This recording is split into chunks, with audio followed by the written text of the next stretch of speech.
All right, we're live. Yay. Yeah. Hello. Hi, guys. Hello. I hope you guys are having a magical day, magical morning, wherever you guys are.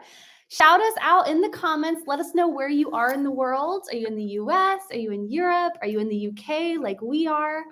We are here in the Cotswolds in the English countryside, basing ourselves here for a bit. Getting some work done here. It's really relaxing, really peaceful being here in the countryside. I just love being in England. Yeah. And we're going to talk about our move to France. We're going back to France. We're moving to a new location, which if you guys have been following me on Instagram stories, I've been kind of filling you in on intuitively how I felt like when we moved to Biarritz, the Basque region, last fall. I had a feeling like we were only going to be there a year and I didn't know why. And it just felt like a bridge place. Like it felt like a limbo place for 1 year. I had no idea. I thought it was like, 2 years, 3 years perhaps. Yeah, because you had a 3-year contract. Well, it renews every year. So we always have a choice, but like we had the choice to renew it for the second year. I thought, oh, good, we can stay for an extra year. I had no idea. And then we ended up changing. Yeah. And so I wanted to share with you guys where we're moving to next. I'm so excited. Exclusive sneak peek. I know. I'm going to make like a beautiful YouTube video announcing it, but I wanted to connect with you guys more live, more kind of connected in person to kind of fill you in. Oh, cool. We've got some people here. Hello there. Hope you're doing well. Hello, Rodrishi. Hello. Hi, J Rose. Hello. So great to see you guys. Hi, Shakti. Hello. Let us know where you guys are. But yeah, let's get into it. So, you guys are connecting with each other. Hello from Toulouse, California. Hi, Richie. Oh, I love your profile picture. I always recognize you on Instagram. So very cool. Oh, hi from Texas. How wonderful. Oh, yay. We've got people from all over the world. Yeah. That's great.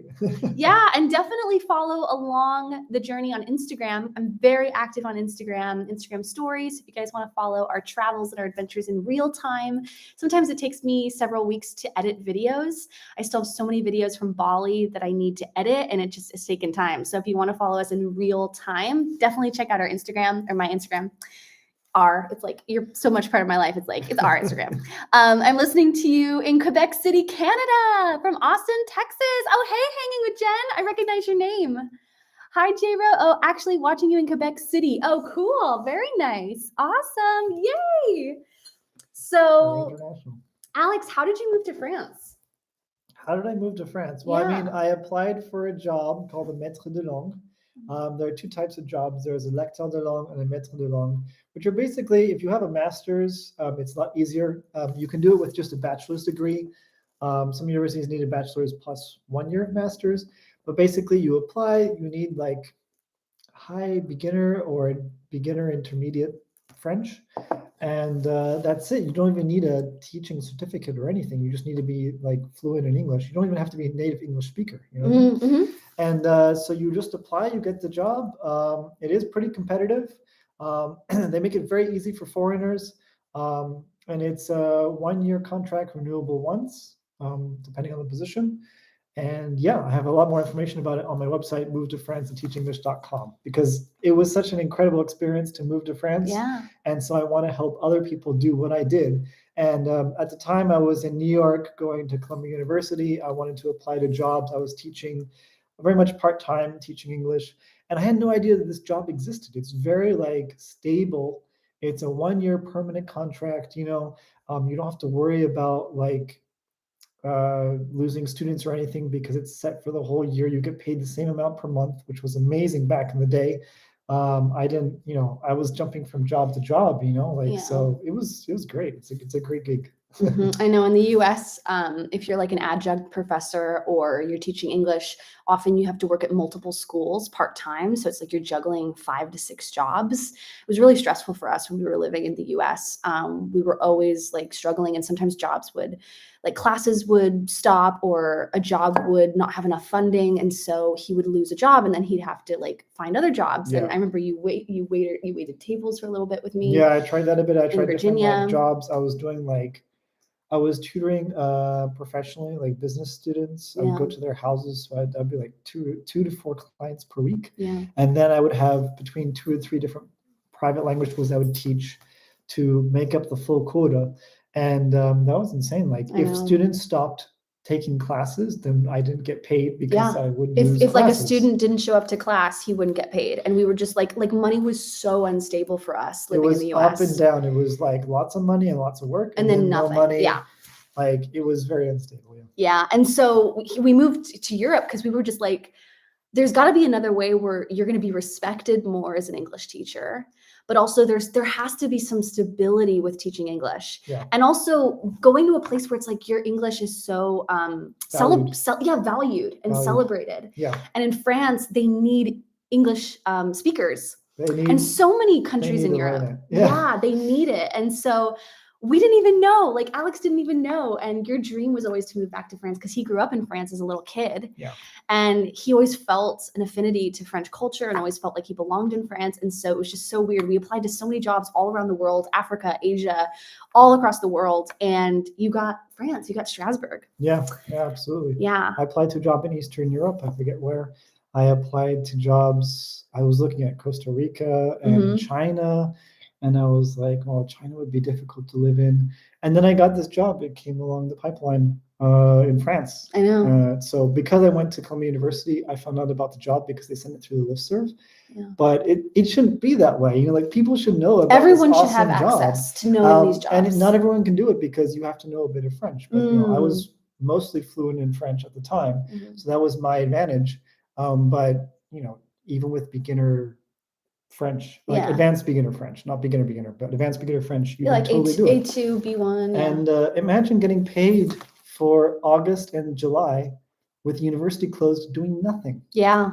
And it was super stable. Like when COVID hit, like, oh my God, all my colleagues back in New York and Washington, D.C. and everything, they lost their jobs. They lost like, oh my God, things. And that was insane. For me, it was a stable job contract. It just went to online. I remember that. Like the same salary. And we remember so stable. We remember just being like, thank God we're in France, where it's like he can still get paid every month. And healthcare. If we were in the US, you wouldn't have been paid for so long because all classes were. They tried to go online, but it was still like a part-time thing. Like I would have had to live with my parents. Yeah. Yeah. So we're really excited because you guys know, if you've been following along the journey here on YouTube, we started in Strasbourg, which is my home. Like I feel it's my favorite place in all of France is Strasbourg in Alsace. It's just home. And if you're following me for astrocartography, you guys know it's on my Venus line, Venus and Gemini, Sun, Uranus, Paran, beautiful location. My chart's beautiful there. It's my home. But then we moved to Corsica, which was great. It's still on my Venus line, but so different. It's so different. It's a different culture. Corsican, there's a different language. It's a different world. Corsica is its like own isolated island in the south of France, completely different. Just like so different. It's very different from Sardinia too, which is just south of Corsica. Sardinia is like more like part of Italy, technically. Corsica is part of France, but like they want to be their own thing. They always have. Yeah. But it feels very Italian, actually. They have excellent Italian food in Corsica. Yeah, for a tiramisu. If you want to go to Corsica, get the tiramisu in Corsica.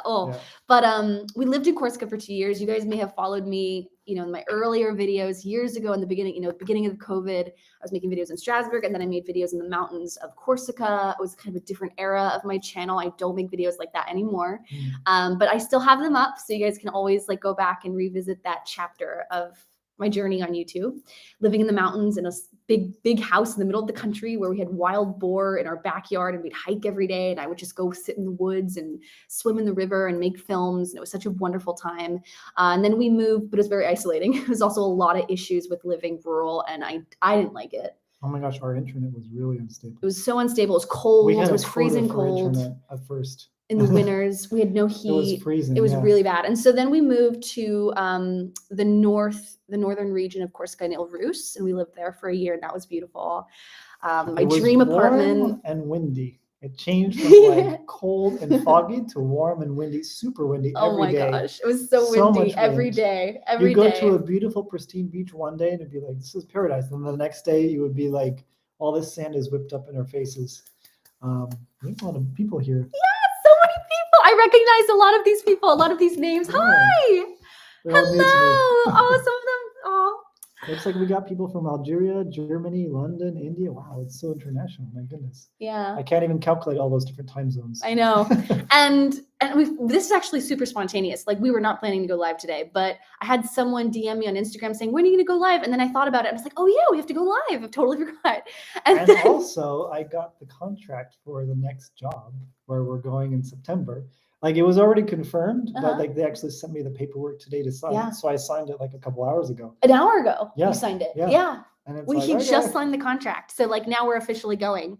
So yeah, we lived in Elrus. Then we moved to Biarritz, right? And that was kind of like chapter 3, chapter 4 of YouTube, of my journey here on YouTube, where it was like, Where is Biarritz exactly? Biarritz is in Basque country, France, which is in the Pays Basque region.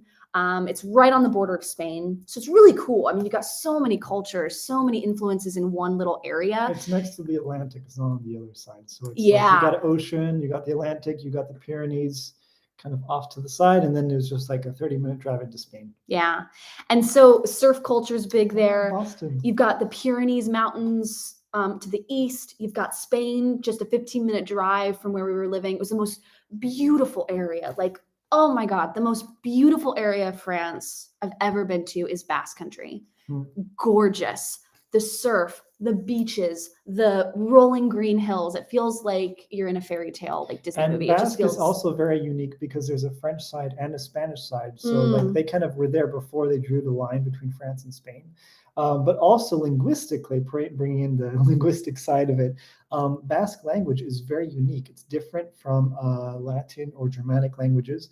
And so it has a lot of X's in the language and it's completely different. Like when we were in Strasbourg, Alsatian is very similar to German. So we could see a word and we can kind of guess what it was. When we were in Corsica, some words were sort of similar to Italian because it's kind of based on that. Basque is completely different. Like Agitori, I think, is hello, like completely different. So anyways, linguistically it was interesting. Yeah, and it was great, but I just felt so it felt like limbo. It's like it was such a beautiful place and it was so calming, it was so peaceful, it was so beautiful, but it wasn't like home. It didn't feel like that.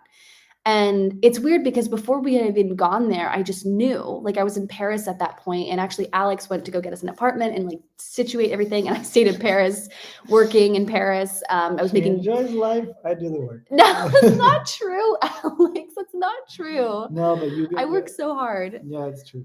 But he does all the logistics the work for of us. Moving, yeah. Work of moving. Like he does logistics, he does finding an apartment, he does getting the visas. I do a lot of like working on my business and working on the business like so much work. It's so much.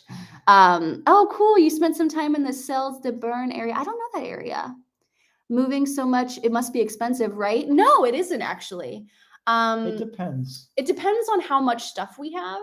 Yeah. Our apartments are seasonal, so because we've been living in seasonal places like Corsica. Now we're not going to be. It's not going to be seasonal anymore because we're moving back to a place where it's not seasonal living. And seasonal living, I mean like everything closes up from winter onward until summer, and like all the locals leave, and it's all like it's empty. And then there are tourists in the summer, and it's like tourist season, and that's when they make the bulk of their money. We've been living in places like that for the last 3 years, which has not been easy for me because I like people, I like socializing, I like being around places where there's an energy.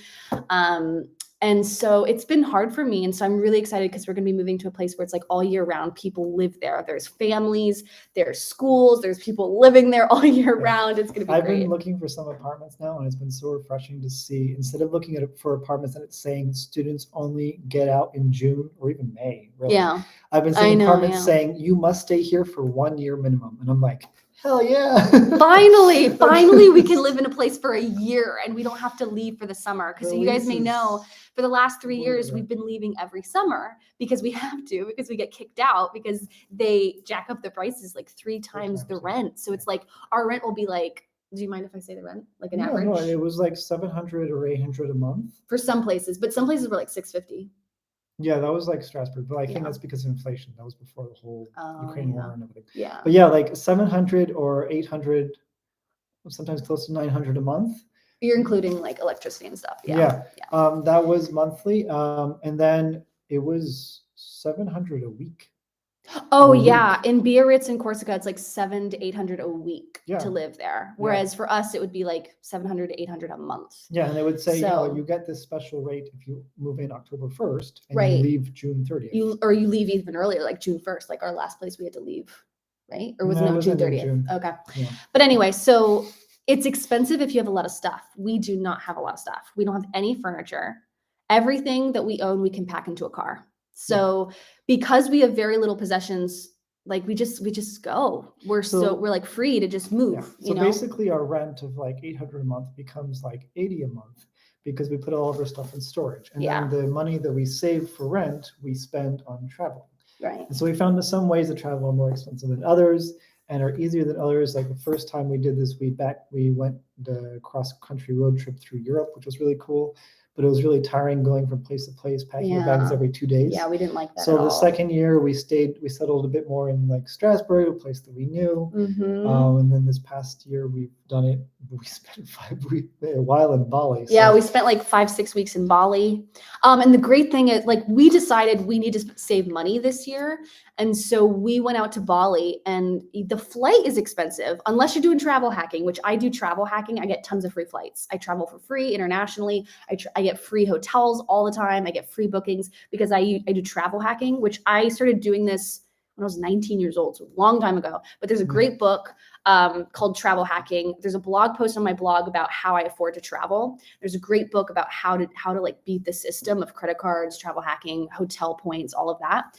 So I basically save points, use credit cards very efficiently, and then I maximize all the rewards. So like every year we get several free nights of hotels, things like that. Yeah, so credit card travel hacking is really good. Yeah. Shakti, I see you have a message. Rent in the States is $1,500 without utilities in the States for a 1-bedroom.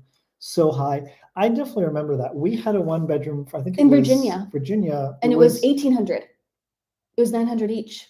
We split it. Okay, all right. We split it was $900 I thought each. it was 16, but yeah, I guess that sounds right. Like 1,800, so it was and like that wasn't each. Including Wi-Fi or utilities back then. And cell phone bills. And cell phone bills. Cell phone bills in the US are insane. But like, oh my gosh, it's important to remember that like you get a lot more things covered in France, and also salaries are lower in France, so the rent is lower in France. In the US, you get paid so much more. I don't know, rent in the US is a lot more expensive because salaries are a lot higher unless you work abroad. Like most of my clients are American, and I have my own business in the States, but I work in France. So that's a cool way. And I also know people that live in France that their company's in Switzerland. So they make money in Switzerland and then they live in France. So it's like there's ways that you can grow your income and live in places where it's cheaper to live. Like France, it's a lot cheaper to live. The cost of living, and I'm not talking about Paris. Paris is its own thing. Yeah. Paris is its own beast. It's its own culture. City center of Paris would be expensive, similar to New York. Well, yeah.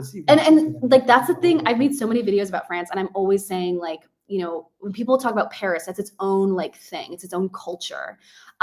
It's its own like way of life, lifestyle, cost of living. It's so expensive to live in Paris, and you get tiny space. Like for us, we would need, if we were ever to move to Paris, which I really want to move to Paris eventually. That's like my dream.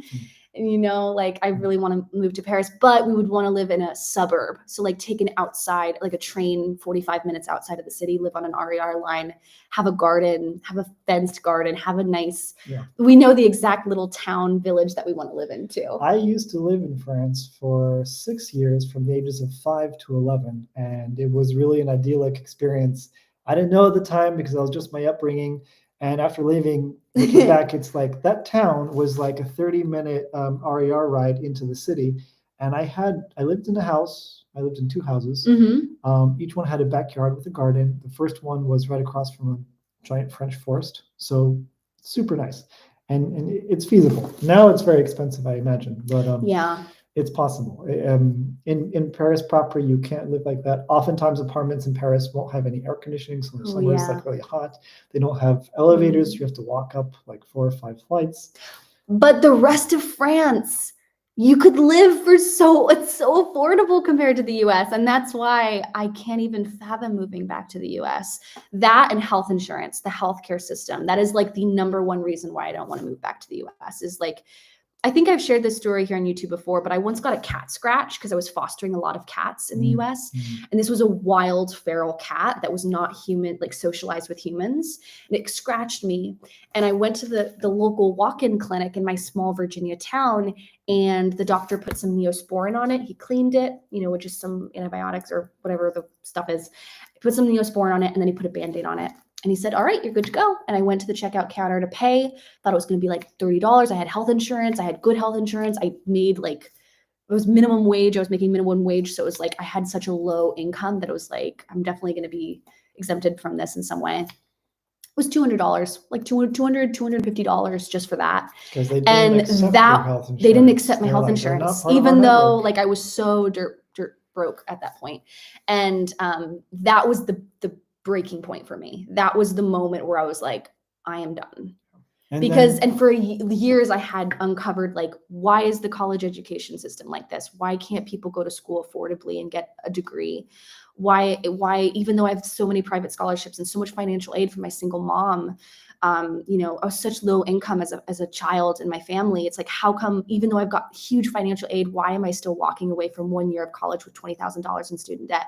Like just these things of like healthcare and university that I was just like, there's another way to live life, that we don't have to live this way. Yeah. And that was like, Alex, I remember I'm saying like, Alex, we need to move abroad. Like we need to get out of the US. And that was the first year Trump was elected. We were sitting in the White House on my birthday in because we were living in May DC 2017. at the time.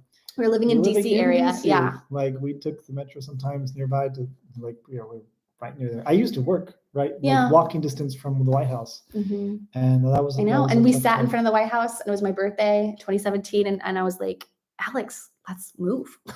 And then fast forward 2018, I think it was like October. We moved to France. We were in Strasbourg.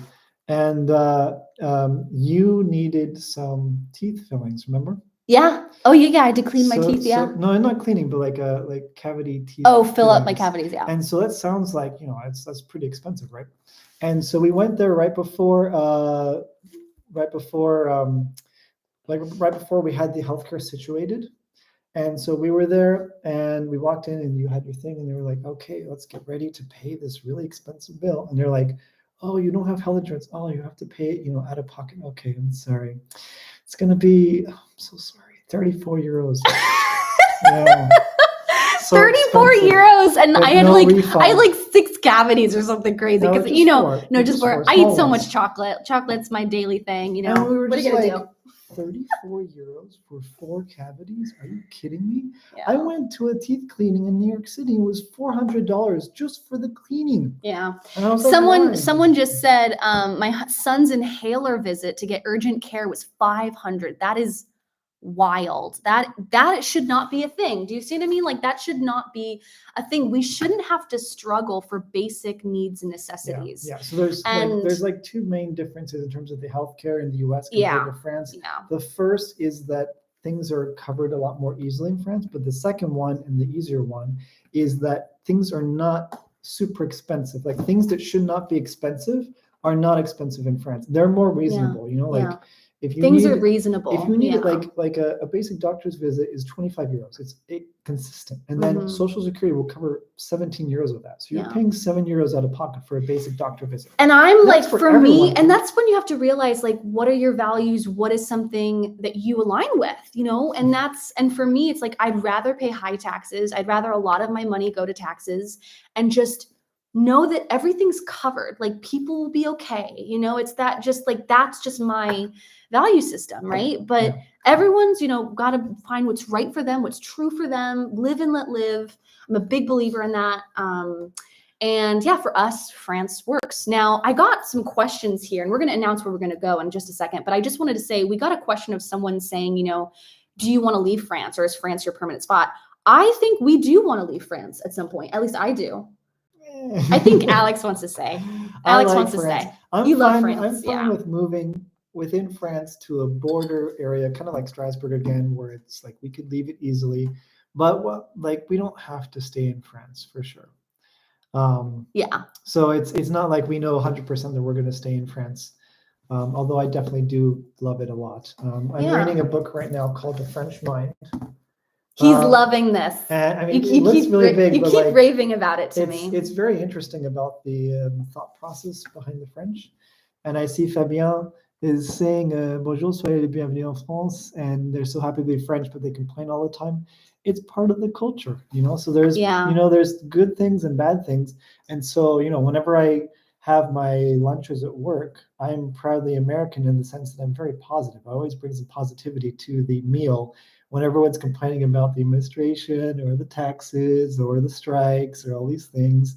And I know that like past this complaining, it's a way for them to connect with each other. And so I don't know. Yeah. I kind of I accept it and I bring the American positivity, which I think they appreciate. You know, yeah. Oh, yeah. The French love us in the sense that like we're so positive and so happy. And every time we go into stores, people are like, "Oh, it's such a breath of fresh air." Like we got that today, even in England. Yeah, they'll be like, "Oh, there's a strike tomorrow," and I'll say like, "Well, at least they're considerate enough to tell you a day in advance." I know. And they tell you when they're going to be striking from 11 to 2. Like that's good. You know? Yeah. And they'll be like, "Oh, I never thought about that." Apéro is a good French way to connect. Indeed. Yes. Yeah. So let's announce where we're going. Should we do a drum roll? All Let's right. do a drum roll. I'll do a drum roll. Or, yeah, you do a drum roll. All right, where we're moving to next. I'm really excited about this one. I'm really excited. Should I say it? You go. It's Okay. yeah. We're going to Nancy. Nancy, France. Let me see. Just like Frank Sinatra. Nancy. Nancy. Nancy. So Nancy is the capital. Well, it's in the Lorraine region, along with Metz. Those are the two main cities in the Lorraine region. But it's in the also Grand Est region. part of the Grand Est region, right? So like where we were in Strasbourg, that's Alsace. It's technically not Lorraine, but it's still also the Grand Est. So we're going back to a region that's the same as Strasbourg, but technically a different area. We're going back. We're going back. We're going back. And so Alsace is still slightly different from Lorraine, so we won't have that German influence quite as much. Yeah. But if you guys have ever heard of quiche Lorraine, you know the ham and cheese quiches comes from there. Cool. The Lorraine region. And what's great is it's a beautiful city. It's so beautiful. It looks like a mini Paris, but it's small and it's quaint and it's slow. It doesn't have the hectic bustle of Paris, but it looks similar. And it's also very affordable. Like we're able to find apartments, 2-bedroom apartments with bathtubs, balconies, or gardens for significantly less than what we've been paying in Biarritz and Corsica. Yeah. And it has bathtubs, which I love my bubble baths every day. So I have not had a bathtub in, several years that I'm just like, I need my bathtub again. So I'm so excited. Hopefully we'll find one with like everything. And honestly, we are ready to get an animal. I think we're really ready to get a cat or 2 cats, a bonded pair of sibling cats, or a dog. I think we're really, really ready for it. We keep talking about it. And so we need a place where it's going to have a garden or a balcony. And just for like kitty litter and stuff like that. Because I'm very sensitive to smell. So we have to figure that out. But I think, we're really ready to kind of have a base for a whole year and not keep doing this every summer. I love adventuring. I love traveling long-term. I love what we did this summer. This has just been an amazing summer. But I'm also like, I kind of want to travel for like maybe 2 weeks or 3 weeks and not 2 months. And I'm also just ready to have a furry feline or, a furry companion. Yeah. There's something really wonderful about like having an animal and like you have to take care of it every day. You have to take it out and walk 3 times a day. It's devoted to you. There's like this selflessness that comes when you become a parent or an animal parent, a pet person or whatever. And so I'm just like ready for that. I'm ready to have like a little dog to call my own and just devote my whole soul to it. And just everything is devoted to the dog or the cat and you. And then like everything else is just like, a cherry on top. Yeah. So I'm ready for that. We've been taking care of a lot of cats, more cats than dogs, as foster parents, for 2 weeks or 2 months. During COVID time, we took care of a sick cat who ended up passing away. During because COVID, yeah. It was already very, like, its liver was failing and whatnot. Yeah. But we're no strangers to taking care of cats. When we were in Alexandria, we had 4 kittens at the same time. And even recently, we had 3 kittens in Biarritz last fall. That was. It was too small. Our apartment, too much. I've had a lot of DMs from people saying they wanted like a house tour, an apartment tour of our place in Biarritz. It was too small. And also, I just wasn't inspired to make it, but it was tiny. And I even like, it was the roof was slanted. So it was like you could touch the roof from the couch.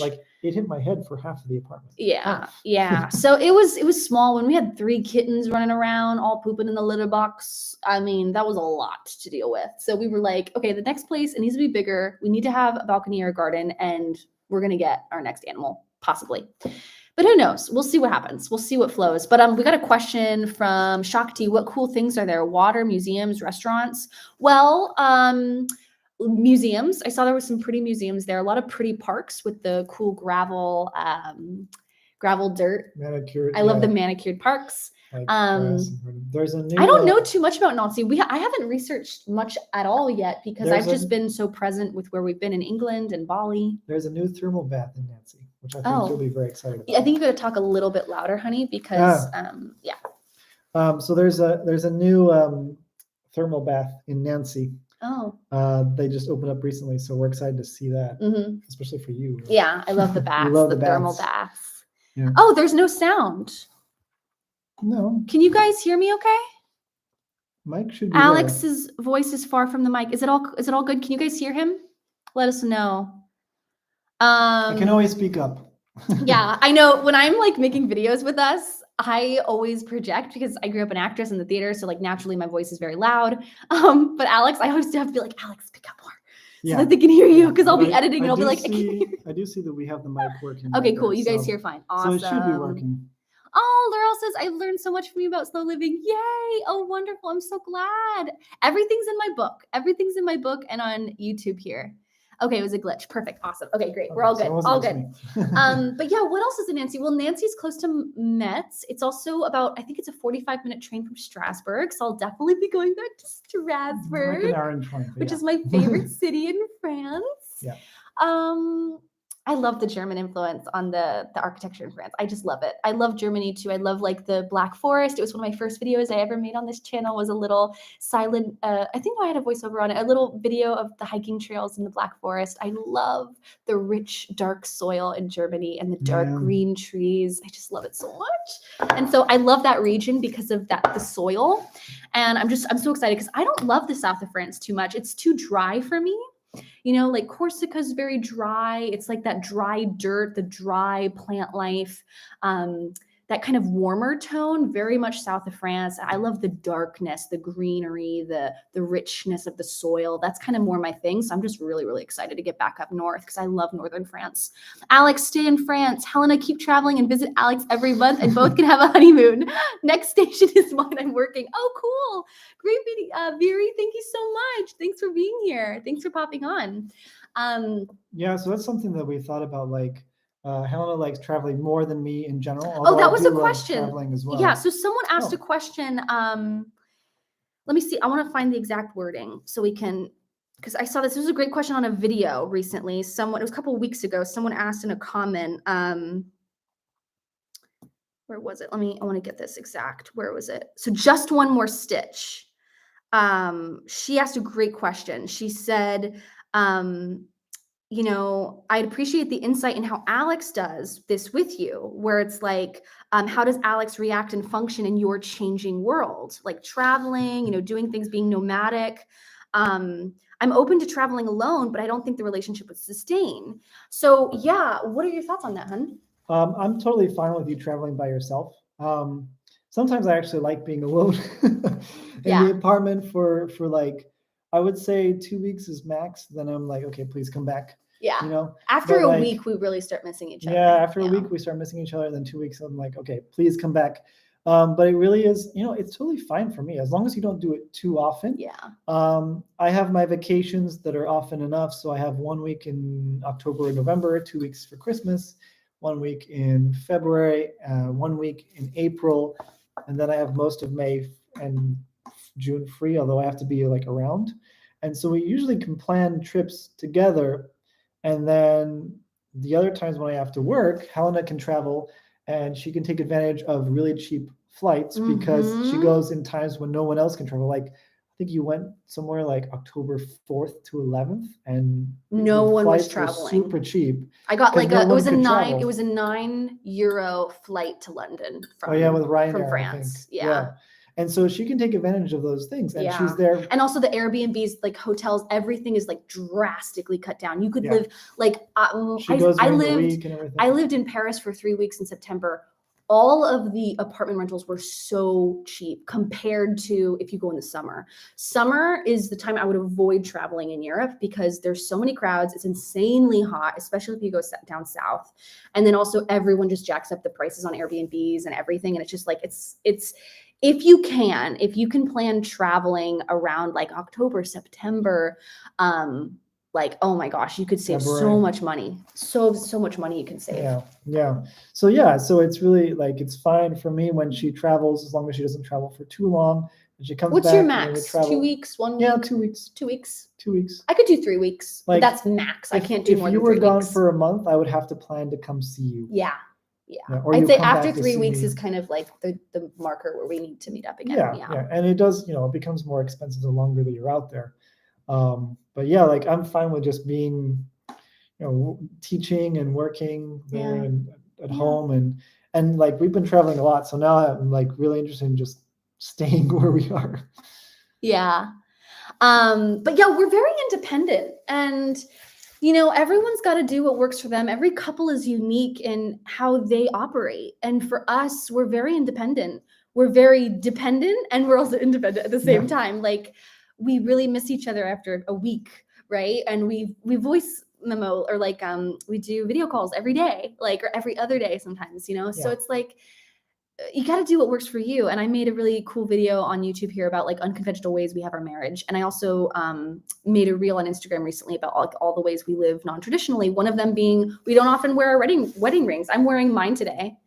But it depends on like how does it go with the outfit that day? How do I feel? Sometimes I don't want to wear any rings. Sometimes I do. It depends on like the energy of the day. And the ring does not symbolize how we feel about each other or our vows that we made on our wedding day or how we live our vows every single day, the actions we do to one another, right? The actions we have, like what matters is the way we show up for one another and how we treat one another and respect one another. And for us, wearing a wedding ring, it does not mean our love or symbolize our love. It's something that shows our wedding day and it's special to put on, but we don't have to wear it every day.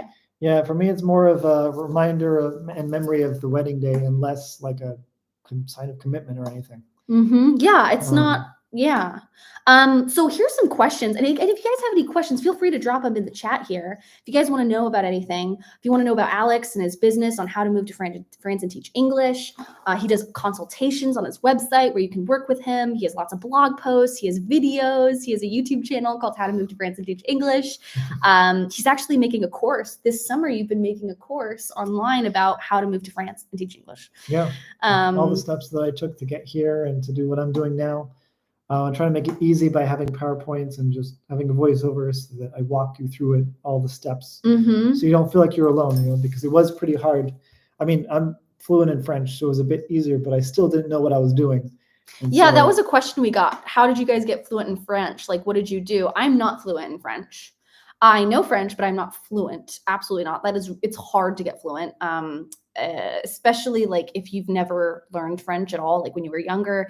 Doesn't mean you can't become fluent, because you can. It just requires a lot of study, like a lot of intense study. And you not only have to study it, but you have to actively use it all the time.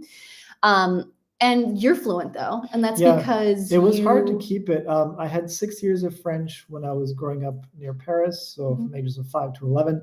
Then I moved to Vienna, Austria, and I learned German, but I also took, I think it was 2 years of French to maintain it because I was afraid of losing it at that time. It was like 4 years of German, and I was like, oh, I'm starting to lose it. So I did 2 years of French at a high level. It's called the International Baccalaureate, which is kind of like AP, but for Europe. So I did that, and then when I came back to the US, I started losing it again. So I started teaching French for fun, briefly, and that's how I was able to maintain it. Yeah. Yeah. Alex, you can write a book titled American Mind so I can read it. Cool. I love that, Viri. Well, that's interesting because I didn't feel like I knew what being an American was until I was 17, because I grew up in Europe. I spent all my time in Europe. I'm Yeah. what's called a third culture kid. And so when I came back to the US, I spent the first year in New Jersey in a public community. Well, it was a public university. And I was labeled the European because I didn't grow up in the US. Yeah. And so I had to learn what it was like to be an American. And that's how I kind of understood the American culture and how it compared to Europe. And so now I'm coming back to France and realizing what are the main differences between American culture and French culture and the American mind and the French mind. And this is helping me do it. Mhm. Yeah, he loves that book. So some other questions we got here. How do you deal with living together independently financially? Who buys the house? So I recently mentioned on Instagram how we have separate bank accounts and we have separate money. So Yeah. he makes money through his work, I make money through my work. And how it works is depends on where we are at in life. Everything we help each other out. So even though we make our own money and we have our own bank accounts, we are always helping each other. So it's not really like it's so separate, like tit for tat. I'll do this, you do this. Like no, Yeah. like if I'm doing very well financially, I cover everything for him. I've covered all his travels this summer. I pay for his credit card debt. I'll pay everything off for him. Whoever is doing well at that time, we cover the other person. Another thing that's worked really well for this, and this might be helpful for any of you entrepreneurs out there or anyone who's starting their business or starting something, but you're not making money yet. Alex, when we moved to France, he was making all the money and I was not. And so he would pay our rent and I would take care of the home and I would clean and cook and do all the basic things and also work on my business. And you started babysitting as well. And I started babysitting to make some extra cash to pay for some bills and stuff like that. Mm. But what I did was when I started making money, it wasn't a lot. He had to cover our rent and things like that. But I started making money and I started putting money for our retirement. So I started putting money in like, I was putting money in like long-term savings. Like if we wanted a house, putting it in the savings for a house, if, putting money in mutual funds, putting money in mutual retirement. So each of us have, a Roth IRA. So it's like, I'm putting money for the long term, but he's covering us in the short term because my money is fluctuating, right? Yeah. Now I have a lot of abundance in my life. I'm doing incredibly well. You guys may remember from my video I posted last September, 1 year ago, about how I was making $11,000 a year doing YouTube. It's not like that anymore. And I got a question here saying, what do you do for work? I'm an astrocartographer. So I'm an astrologer, been doing incredibly well since I started my business. It's just taken off. It's been booming. And so I now pay for all his things. And now I'm like putting a lot of money in stocks, mutual funds, retirement, things like that. He doesn't make a ton of money, but you have like the foundation. He has the stability. It always covers the rent. It always covers the groceries and the important stuff. Yeah. And so even if you were to like lose everything tomorrow, we'd still be covered. We'd still be okay. So if anything happened tomorrow where my business like crumbles, we're still good. And so we're always helping each other. So if like who buys the house, depends on who has the money. Probably me right now. If we were to buy a house now, because I'm putting money for long term, I would be buying the house, but it would be in both of our names. Always, everything would be with both of us. Yeah, and it's just the generosity of teamwork. Like we always take care of each other. If anything were to happen, we got each other's backs. Like there's no, so even though it's like we have different bank accounts and we make separate money, it's not really separate because we're always taking care of each other, if that makes sense. Thank you, Hanging with Jen. Oh, thank you for the super chat. Thank you for your donation for supporting our content here on YouTube. Thank you. Thank you. Oh, thanks so much. That's really sweet. So that was a question. That was a good question. Maybe just for now asked, how do you negotiate the different sleep-wake schedules, night owl versus early bird? It drives me nuts. Drives him nuts too. He hates it. What, oh, I need to book a chart reading with you. Oh yes, definitely book a reading with me for sure. And we'll talk about your move and things like that. Oh, thanks, Hanging with Jen. But how do you deal with it, hun? Because I'm a night owl. I work at night. So it helps if you have separate bedrooms or at least a separate office because you'll be up until late. And so if you come to bed and it's like 4 a.m, most likely I'll be already asleep and I won't really notice that you're there. Yeah.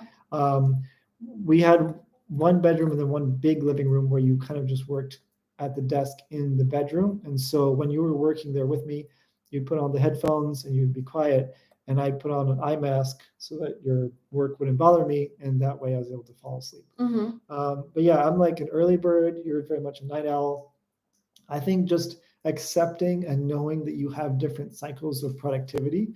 Like she's so productive from like 1 to 3 in the morning, which for me is really weird. I'll have like a sprint period where Yeah. it's like, I'll just be so focused and alert. And so that's something that's really good for you guys. Like it depends on your lifestyle, right? Depends if you have kids, like all of that's going to be a consideration into your lifestyle, right?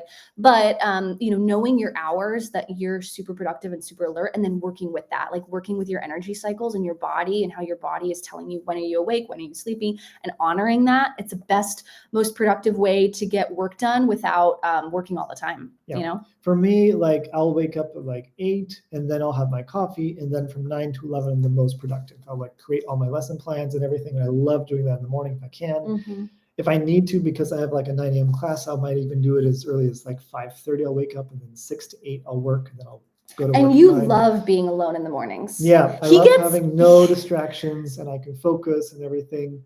And so that's really helpful. And so when we were in the Biarritz area, I slept in a single guest room. Well, the living room had a guest bed that was like a twin bed. And I loved sleeping there because I could get my proper night's sleep. And you slept in the full-size bed in the full bedroom. And so that way you could work and then sleep without disturbing me whatsoever. And then when I woke up in the morning, the living room also had the TV. So I could like wake up and then watch the French TV in the morning, have my like breakfast, and then work in the dining room table, all without you being disturbed sleeping in the bedroom. So like, it worked actually really well. And I was surprised because I was like, we're sleeping in different beds. That feels weird at first, right? Because that's societal programming. That's society telling us that there's something wrong with the marriage if you sleep in different beds. When in actuality, it helps the marriage because you're not interfering with each other's sleep patterns. You can sleep better at night, and thus you're less cranky in the morning with each other. Like I would get sleepy at 11 or 12 at night. She would start waking up and have all these ideas at 11 or 12, and I was like, please go and do that. Yeah, I know. I'm falling asleep. It's bizarre. Like late at night, I'll be like, oh my gosh, I just had this idea. Alex, I have to like talk about this with you. And he'll be like, I'm going to sleep now. Yeah. I'm winding down. Yeah. I'm like, I can't do work now. Like, are you kidding me? It's like 11:30 at night. So, so yeah, that's how we deal with it. We deal with it. We sleep in different beds, or if we can't, one of us goes into the living room or the dining room or whatever, and then the other person goes to bed, and then we just quietly don't talk to each other when the other person's sleeping. Like that's really it. But yeah. So let me try to see if there's any other questions here that are really good for both of us. How does marriage feel like? How does it feel like? Work. Work. It feels like work, but it feels like fun as well. It feels like a lifetime partnership where we always have each other to rely on and to experience life with. And I wouldn't give it up for anything in the world. I love it. Yeah. Alex is a relationship person. He loves marriage. He always has, like, you've always wanted to be a partner. You're such a relationship oriented person. You always knew you would be a good partner. Yeah. And so you were like, someday I'm going to be an amazing boyfriend / husband. And you freaking are, man. You're the best of the best. So marriage feels like, it feels like teamwork. It feels like a partnership. It feels like someone you can rely on all the time. There's an amazing quote in Frances Ha. It's one of my favorite movies of all time. Greta Gerwig starred in it. I think she wrote it too, but it's an amazing movie. It's an independent film. I really recommend you guys watch it if you like cinema, movies, things like that. But it's a great monologue that she has in there where she talks about like, what is it like to find someone, and what is the feeling of that? And she has this beautiful monologue about how you're at a party and you are talking to people and you're having a good time socializing, and then you see your partner from across the room and you lock eyes. And in that moment that you're locking eyes, you realize I'm safe, I'm settled, like I've found my person, and kind of like time stands still. That's what it feels like. It feels very comfortable and comforting. And it also feels like a sleepover every night. Like it's so fun. And it's also, there's this sense of like in comfort in knowing like, this is the most solid foundational thing that will never change. And it's nice because as someone like me who is constantly changing, I'm always changing in my life. I'm always shifting. Like I've changed so much. I've transformed so much. I'm not the same person that I am every year.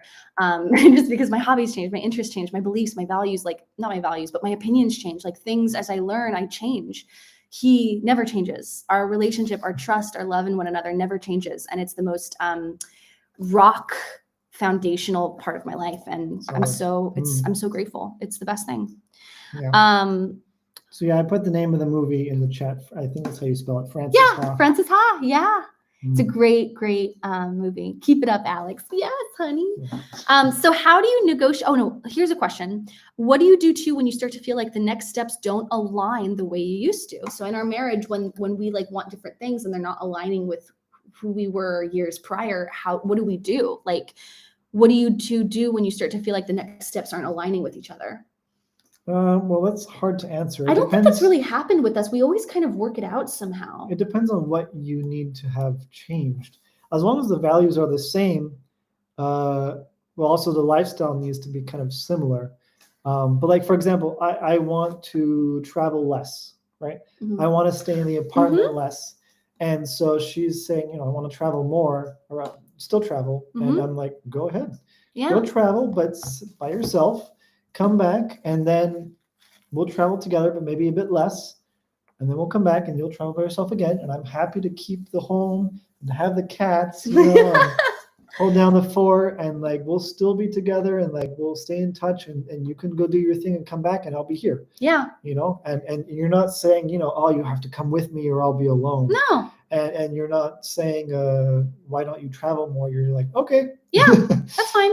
And that's the thing. It's like, there's something really wonderful about a partnership that like honors each other's individual dreams.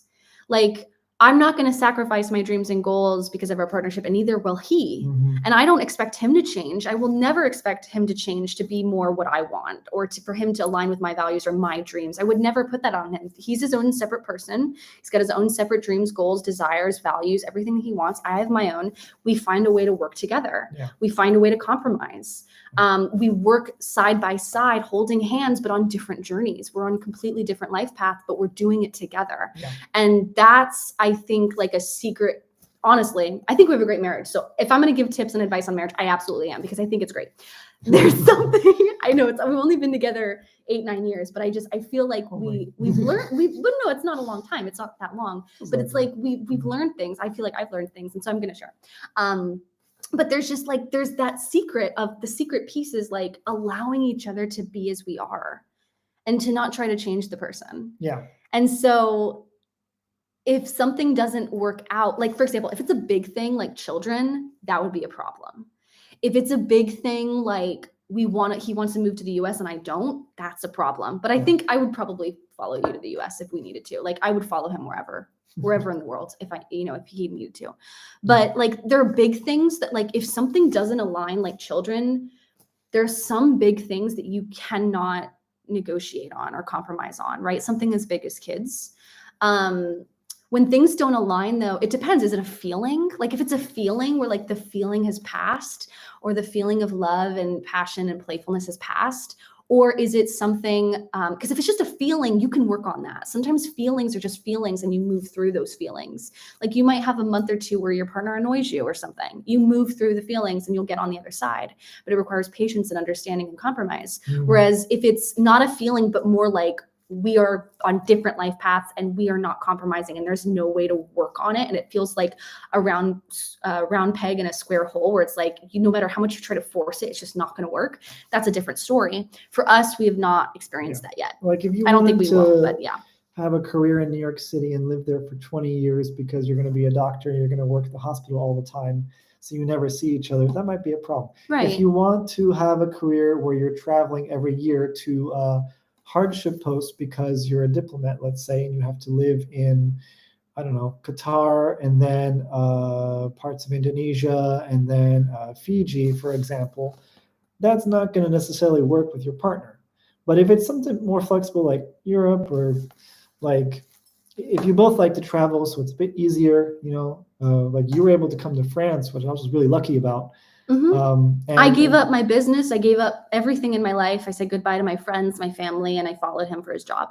There are certain things where it's like you make a sacrifice because your partner is so important to you, right? Our marriage is number one in my life. But also you wanted to travel, and living in Europe was a really nice thing that you wanted to do. Yeah. And you wanted to live in a place separate from the US because it was difficult. Because of So like you had a sacrifice, but also you were able to get something in return that Mhm. was valuable to you, right? Yeah. So you shouldn't give up something and be in a worse place and just resent your partner for it. So Yeah, that's not good. that's We when don't it's want to not gonna resent our work. Yeah. partner for a choice where we feel forced to make a decision. That's not it. If you feel like you're getting something out of it too, like moving to France, I mean, obviously, like there's something from that.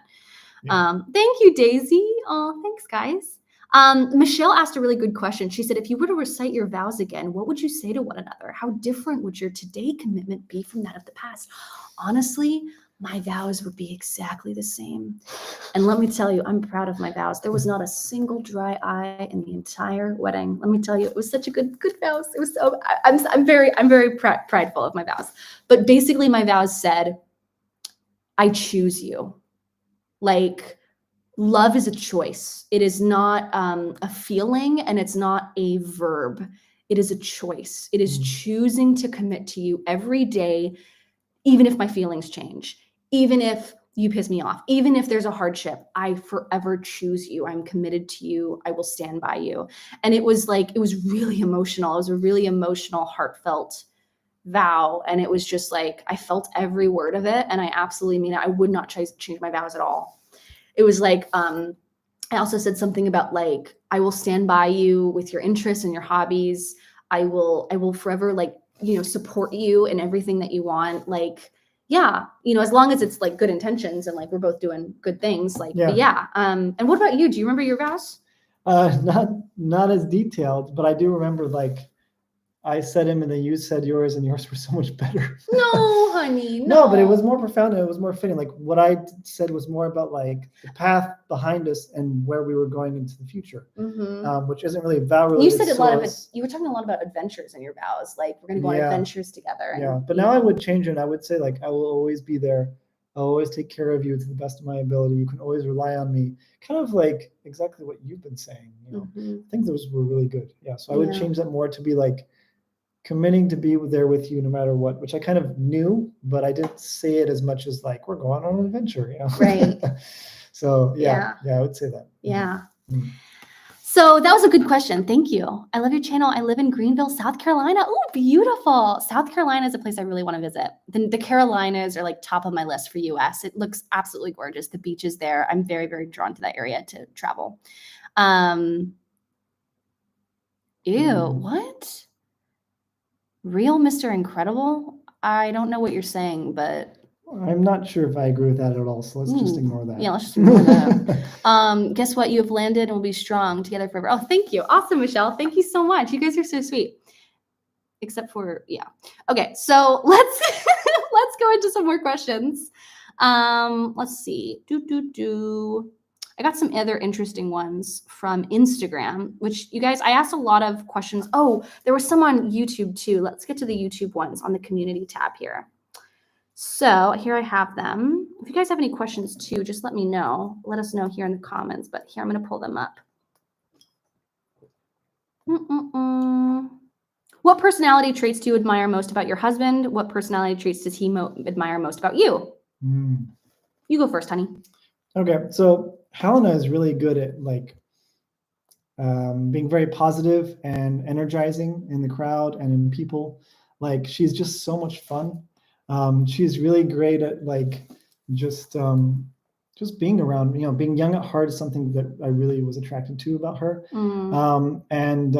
Yeah, she's also very creative, very interesting, has a lot of thoughts. Sometimes she has too many questions. Too many questions. Yeah, I asked way too many questions. But it's because she has an inquisitive mind, and sometimes her questions are really interesting. Sometimes they're really funny. Sometimes I think they're not necessary. Sometimes they're very simple. He has a list on his phone. We're not going to go into the list because they're embarrassing, but he has a list of Helena's dumbass questions. We've been recording these questions for like 5 years now. So there's a lot of questions and they're very dumb and it's very funny. Whenever we need a laugh, we just go back to the list and go through them. It's hilarious. Someone my favorite thing about Alex. Curiosity. His curiosity. He's like a little like I think of Mercury, the messenger, where it's just, or like a little like curious little hummingbird that just like is going around like wanting to know things, or not wanting to know things, but just wants to know everything, wants to know everyone's business, wants to know wants knowledge. He wants knowledge. I'm not trying, but if something doesn't work, I want to know why. Yeah. Or like, you want to know, like, what are you up to? Or like, who are you texting? Or like, not even just me, but just his friends, his family. Like, he's just curious, and it's never malicious. It's just kind of like this, I want to soak in everything about life. And he has a story when he was born. When he was born as a baby, as a newborn, right? He came into this life, his eyes were wide open. And he looked at this world with his huge wide eyes, and he was so serious. Like, he was looking at the world like, I'm ready to take this life in. And he is that way. He's just so curious and wanting to know things and just living life fully. Like, you live life so fully. And I love that about him. I also love how patient he is. That's a separate thing, but I love how patient he is. He's very, very patient. You got to be patient as a teacher. Yeah. I'll say that. That's a great question. That's a good point that gets into the next question, which is someone asked, Jackie said, what does Alex think about AI and its impact on teaching English or any other foreign language? That's a great question. Yeah, so like already we have Google Translate and things like that to help you with translations. I don't think anything is going to be taking my job anytime soon, because you still have to pronounce words correctly and think of them. So language happens a lot in the brain and thinking. But it can impact teaching in the sense of students cheating. So students could ask Chat GPT to create their essay for them and then submit that if they're doing it for homework or online. So that's a problem. But newsflash, teachers who are teaching students for the whole semester, have a sense of what your voice is like, of everyone's voice. So if you have a certain level that you're teaching, that you're submitting in class, and then you submit this like perfect A++ essay at the end of the semester, we're going to look at it and be like, that's not consistent with what you've been doing, you know? So I hope that teachers know their students well enough to know when something is fishy and when they're maybe using AI. But honestly, it is pretty difficult, and that's why I'm still a proponent for having exams where you write it for an hour or two in person in the classroom, because then you can't use AI, you can't use your computer or your phone or anything, and that's a true show of what your skill is. Yeah, that's great. I think AI is going to take over Hollywood. I think the entertainment industry is going to completely change over the next 30 years. Like, I really, really do. Not only intuitively do I sense that, but astrology-wise, everything's going to change in terms of AI. Everything. Like, we will look back at this time right now and think how old-fashioned it was. I'm serious. Like, it's going to be massive. I think AI is going to take over everything. Like, not everything. We're still going to need, everyone's going to have jobs. Self-driving cars for sure, I think is going to be a thing. I think writers are going to really need to figure out what they're going to do with the entertainment industry. Like, if you're a television writer or something like that, I think that's going to be big. Like, even here on YouTube, like, I'll be typing in a title for a YouTube video, and AI will change it and make it better. And I'm like, they'll give me 3 options of better titles, and I'm like, whoa.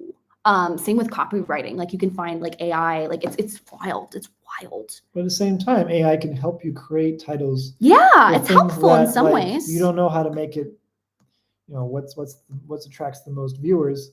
And so they can help you do that for you so that you can focus on other more important creative things. So Jackie also asked, once Alex gets citizenship in France, where will the next permanent move be? What are your thoughts, hon? I don't know. I think Paris would be nice. I think Strasbourg would be nice.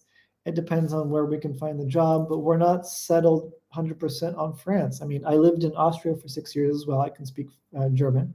So moving to Germany isn't out of the question, or Switzerland or Belgium. There are a lot of options. I do very much like France, but it's not 100%. So we'll have to see. But the great thing about French citizenship is it's European citizenship as well. So we can go to anywhere in Europe without needing a visa, and we could live there theoretically. It's just more paperwork. Yeah. I want to move to Copenhagen, Denmark. I want to live in the Scandinavian countries. I really align with the values up there, and I just love Nordic countries. Like, I love cold weather. I love snow. I love just like the whole like vibe, the whole aesthetic of like Copenhagen. I think of like the wood, I think of IKEA, I think of the cool tones, the style. I just love north, like up north, whether that's UK, Scotland, Sweden, Stockholm, anywhere up there. That's where I would want to move. Yeah. So there was one other question. Jackie also asked, would I ever do van life? Absolutely not. Absolutely not. I would never do van life. Would you do van life? No. But the reason why I know she wouldn't do van life is because she likes her showers and her bathtubs. Yeah, I like my And bathtubs. so we need like constant water. And I like a nice toilet. I like a and- nice, clean bathroom. I Yeah. am OCD about cleanliness. no septic tank. No there. separate tank, nothing, get cleanly separation between all things. And you also like space. And so I know Yeah. that you can park and have like your whole field as your backyard. But when you're in the van sleeping, it's pretty cramped. So Yeah. that would be a problem. Someone asked if you help me with my videos. Do you help me with my videos? No. Well, I mean, sometimes I hold the camera to Mhm. film, Mm-hmm. but sometimes you do that yourself. You put it somewhere, or you use a tripod. Mhm. Not really. That's like 95% you. Yeah. And, Yeah, I do most everything. Sometimes I'll ask him to hold the camera. I'll like set the settings. I'll frame it. I'll be like, okay, we're gonna frame it just like this. Oh, nope, we're not gonna move. We're gonna do it right like that. And I'll set the settings and I'll be like, okay, just hold it. Yeah. and then I'll go run in the frame and then come back. And I'll just take like a minute, a second. Yeah. But no, I do most everything myself. I don't do much. Yeah. Yeah. If you could only travel to and live in 3 countries in the world, which 3 would you choose? Easy. Iceland. Wait, travel or live? Live, right? travel, and live. Like travel and live. So you travel there and you live there? Either. Okay. Like I'm doing both. Okay. If there's only 3 countries I could ever go to for the rest of my life, I've got 3. Oh, Yeah. wow. Okay. Iceland, France.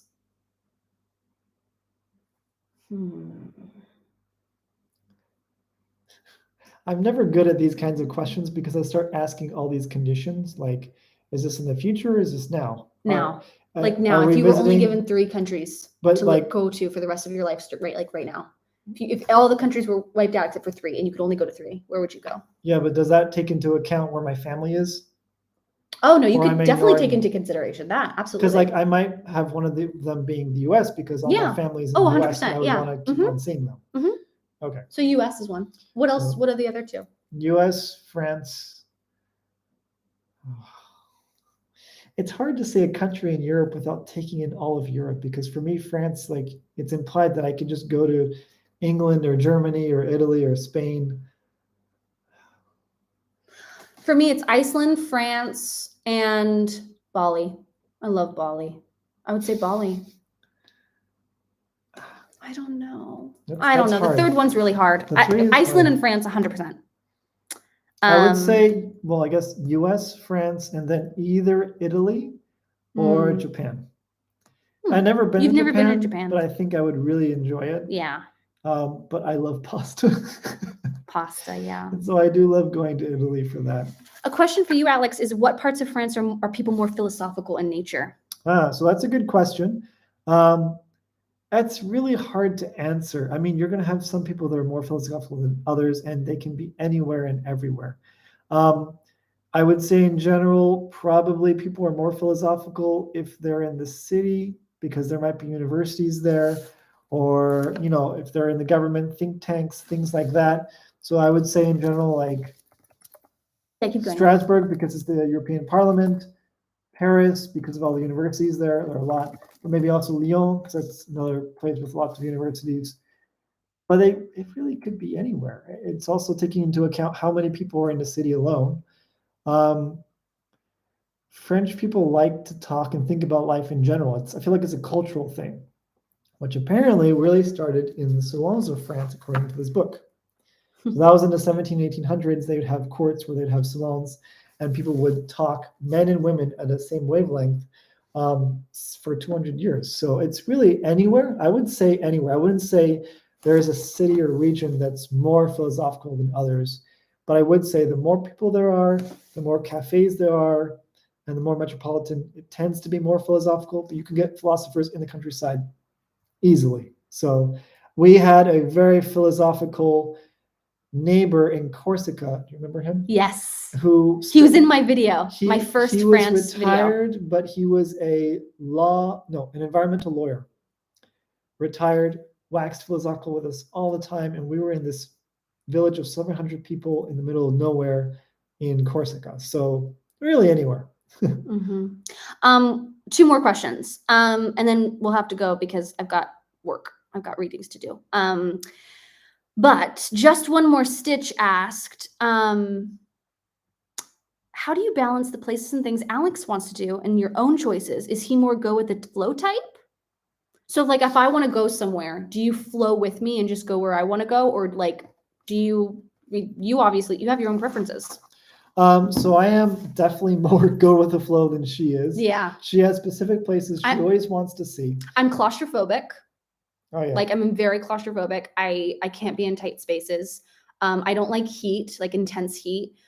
Like people will ask me, like, do you want to go to the south of France for the summer or like Greece for the summer? And I'm like, no way. You couldn't pay me to go to Greece in the summer, even though I really want to see Greece, but like I can't do heat. People, crowds. I can't do crowds. I get very overstimulated. I'm a hypersensitive person. I'm very observant of my surroundings and my environment. I'm also very sensitive to my environment.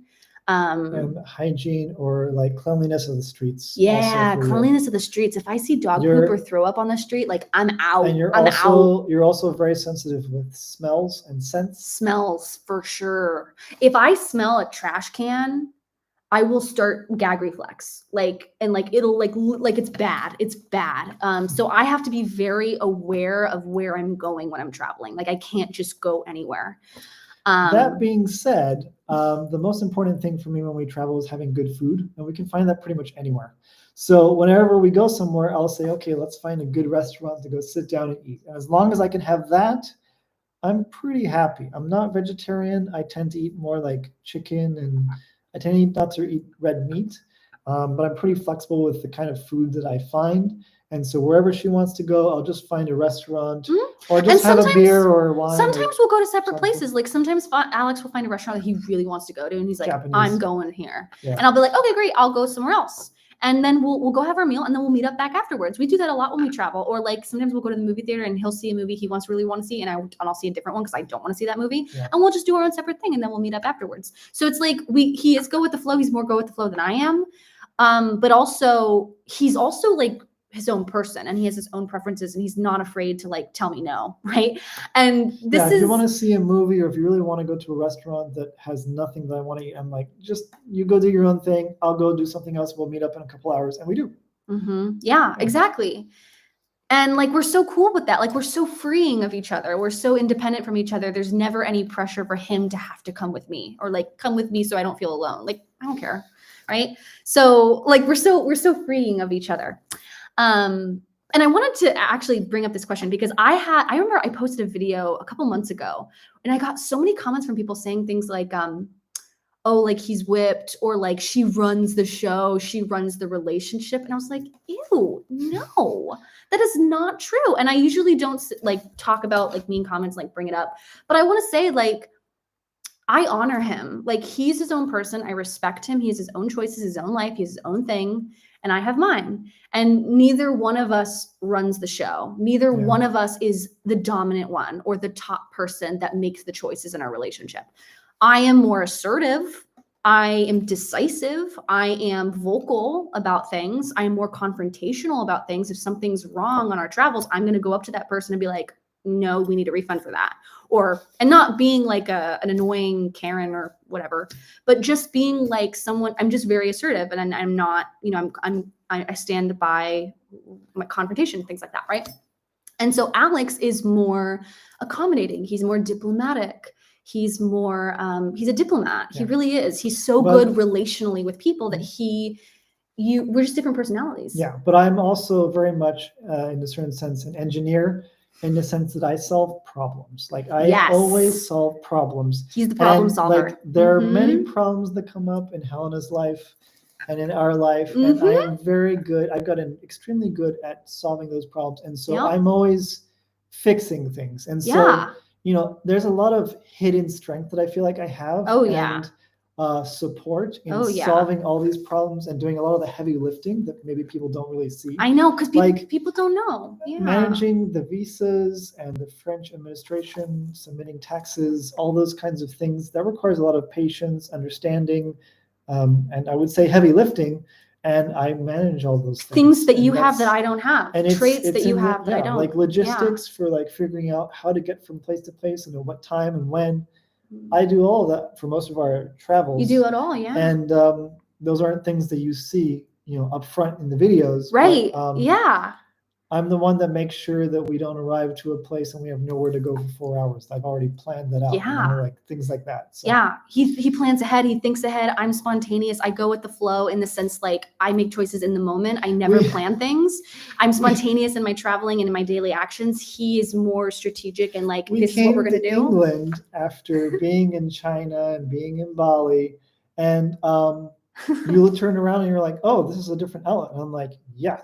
And then you're the weather's different. Yeah, and I'm like, yeah, that's why I packed sweaters and I have an adapter for chargers. Oh, I forgot about adapters. Oh, I completely forgot. There are different outlets in the UK versus China and France. And I'm like, Or like we'll be on a road trip that day and I'll be like, let's just see where the road takes us. Let's just see where the winds take us. We won't have a plan of where we're going. And he'd be like, no, we're having a plan where we're going. We're going to decide where we're going next. We'll stop along the way, but I need a place to go because already in England, like driving on the left side of the road is different.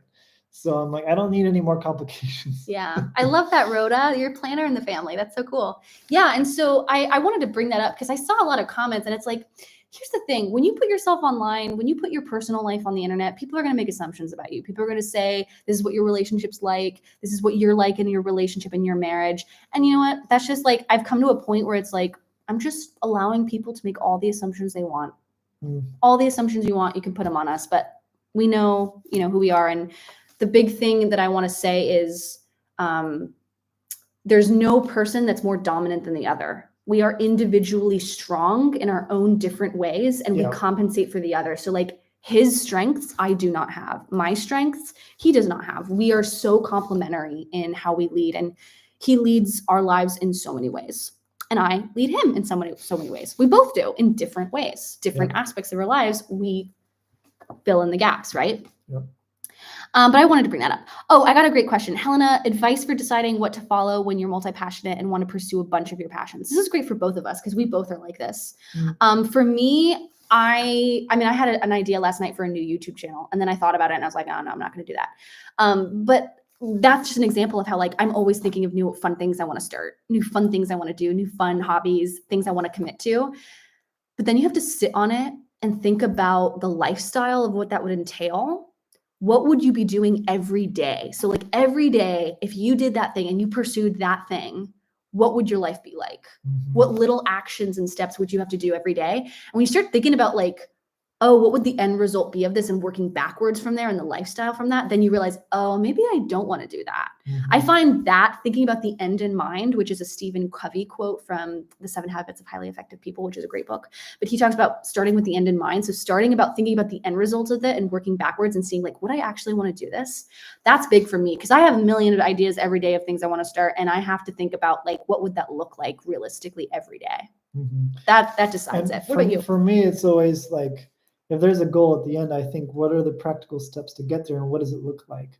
So if you say, for example, like you had an idea once that you wanted to be a travel blogger or a travel writer. Oh, yeah. I wanted to do that for years. And the idea of that sounds awesome, right? You get to travel, you get to just write about it, you get a bunch of free stays, perhaps. Oh, yeah. Free trips. But what does that mean in practice? That means that you have to deal with jet lag. That means you have to deal with possible, like, figuring out how you have internet data on your phone, or maybe different languages, or planning all these stresses and difficult things that can go into traveling, especially if you go to places like, I don't know, China, where a lot of internets are blocked, sites are blocked as well. You need a VPN for things like, or adapters, or there's just so many things that can go wrong when you travel. And then there's the simple act of getting on a plane, going through security all the time. Yeah. That becomes exhausting after a while. Unpacking and repacking your suitcase all the time, so like it's fun when you do it in moderation, just like anything. But if you do it too much, it takes away the joy of it. And you spend more time going on planes, going through airports, The fun part is when you get to a place and you experience it and you see new things and you talk to locals and you have local food. It's not the process of going through security and taking out your medals. Yeah. You know, so and for have to think you, about it's all like that. for both of us, we both have hobbies, blogs that we've started, projects we started, and then we did it for a year and then it was over. And Yeah. the reason why I built my internet presence around my name, Helena Woods, there's a reason why everything's called Helena Woods. It's not Simple Joys, which it used to be called Simple Joys, because that chapter of my life, I was only making content on the simple pleasures of life, simple living. I'm not making content on that anymore. I'm making content on many, many, many, many, many things. And it all relates back to what am I interested in at that moment in time? What are the things that excite me in that moment of time? And I'm going to share about it in my own way, right? So that's the reason why my website's the way it is, or my YouTube channel's the way it is because I'm changing. And as I continue changing, the content will change. And with Alex, it's like you had a cyberpunk blog. You had a blog that he did that for like 2 or 3 years. He was really passionate about it. He had a podcast, Cyberpunk Matrix podcast, which you can listen to it if you want. He has his website still up. His blog is still up. But then you just decided I'm not going to do it anymore. That chapter of my life is over, and I want to move into French living and how to move to France and helping people move to France. It was a natural movement of I'm less interested in fiction, science fiction, fantasy. Alternate realities things. I mean, I think there's still value in thinking about things like that because it helps us make sense of technology now. So the question about AI, if you watch cyberpunk content, like Blade Runner or The Matrix, things like that, you're already thinking about the ethical ways of dealing with technology. But I just found that I was more interested in the here and now, the more non-fictional stuff, and I love different cultures and managing different cultures. And so that's why I've just naturally moved more towards French history, French thinking, and how it relates to American thinking and things like that. And there's so much freedom in just allowing yourself to be who you are in that moment, in that present moment, because you're going to change. And I've talked about many times on my YouTube channel, and I've included it in the I've included it in the description of the video. It's literally move to France and teachenglish.com. I try to make it as easy as possible. But I've included in the description of this video so you guys can watch it back. But I have a lot of blog posts on our journey together, blog posts I've written of things we've learned over the years together, a video series we have on YouTube channel all about our relationship, things like that, questions and stuff like that. And then also his website's in the description. But you're going to always be changing, and we're all going to be changing. And so allowing yourself to change, allowing yourself to let go. That's been a big theme that I've been going through for the last year, is changing my content and allowing myself to do that. Yeah. And Rhoda's Healthy Lifestyle had a comment. I would like to start a YouTube channel with my Insta content, but I'm so afraid of failure. There's something I wanted to mention about that. Yeah. Maybe you could consider that my cyberpunk content sort of failed because I lost interest in it. I didn't want to continue it. But I see it as I learned a lot of things along the way. And so definitely, like with language, for example, you can't be afraid of failure because you have to try and fail to learn from your mistakes to improve. You have to always have someone correcting you. And it's the same thing with life, with anything. You need to try something, and if you fail along the way, you're going to develop new skills and learn how to do it differently. And then when you do it again, you'll improve, and maybe you'll succeed, or maybe you'll fail again, but you'll get new lessons.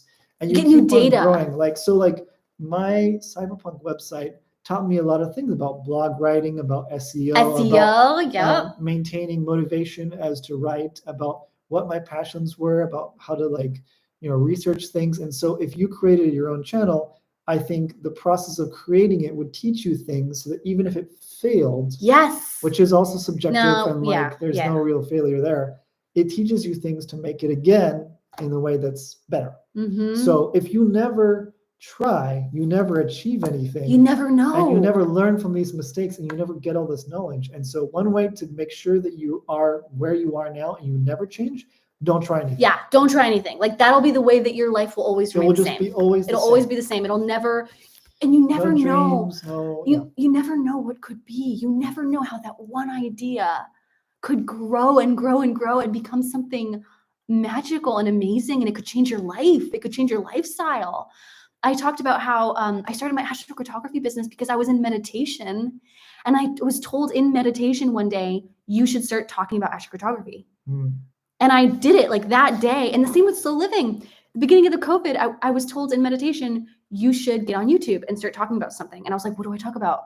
And I was told what you know. And I was like, well, slow living, like France taught me about how to live slow. I'll just make videos on that. And that day I started a YouTube channel. You know, the day that I got the Akashic Records meditation, I wrote down a list in my journal of all these videos I wanted and a blog post I wanted to write about. I posted that blog post within a day or two. That blog post is still on the first page of Google, that like it's built this business I'm living and all this abundance in my life. And I would never have this life that I have right now and being able to travel the world with you as we're doing if I didn't post that blog post. If I didn't make that video and post it and make a new YouTube channel about astrocartography, we wouldn't be here in England right now. Yeah. And so I just want to say, like, one step, one thing. If you get an idea of, I want to try that, just try it. Yeah, you got to plant the seeds and you never know what's going to grow and what's not going to. Yeah, So, I'm so passionate about this topic of like living courageously and just trying and just seeing what could happen, because you never know what could happen. That's the amazing thing about life, is we're on this magical journey of following our intuition. And when we get those messages or those ideas or those downloads of like, oh, I should try this. And then when we take action on it and we follow it, oh my gosh, it's like a yellow brick road. It's like a path that can open up to us and have all these different other pathways and expanded ways of just showing what could be possible in our lives. And I'm just so passionate about this topic. This is something I want to talk about so much more on my channel going forward. Yes. So yeah. I hope that this helps. We're moving to Nancy, France. We're moving there in a week and a half. Last week of August, we're moving out. I'm excited to make a lot of videos in Nancy. Showcase the beauty of the place, but I'm not going to be making videos about life in France anymore. That part of my life is done. That part of my channel is over. I am completely pivoting. I've gotten a lot of comments from people recently saying like, we want the France videos. I was like, nope, that's done. It's over. We're not doing that anymore. Now we're making videos on intuitive living, authentic living, living fully, living true to yourself, living courageously. And just by sharing my life and living my life honestly and sharing my heart vulnerably on the internet, I hope that just by watching the journey, it can inspire you to live true to yourself. Mm-hmm. Literally, that's just what it is. It's just me sharing the journey as it's unfolding for me in real time and just documenting that. That's all it is. But yeah, I love you guys too. Oh, thank you so much for all the love. Thank you for being here. Thank you for showing up today. We love you guys so much. We love this community. It's been amazing. I can't believe we started this, 3.5 years ago, I started this YouTube channel. I cannot believe it's where it is now. I had no idea. That this is where we'd be. Yeah. And I never expected that, right? I thought I would just make videos during COVID, during the pandemic, and that would get me through my boredom at home, and then I would be done. And we're still here. I could never have imagined this, right? A lot, yeah. All right, guys, well, have a magical day. I got to get back to work, but I am sending you so much love. If you want to check out his website, check out his website in the description of this video. I've got tons of blog posts. Tons of blog posts. I love writing and sharing what we're learning about life together. And yeah, have a magical day wherever you are in the world. And talk to you guys soon. Bye. Bye.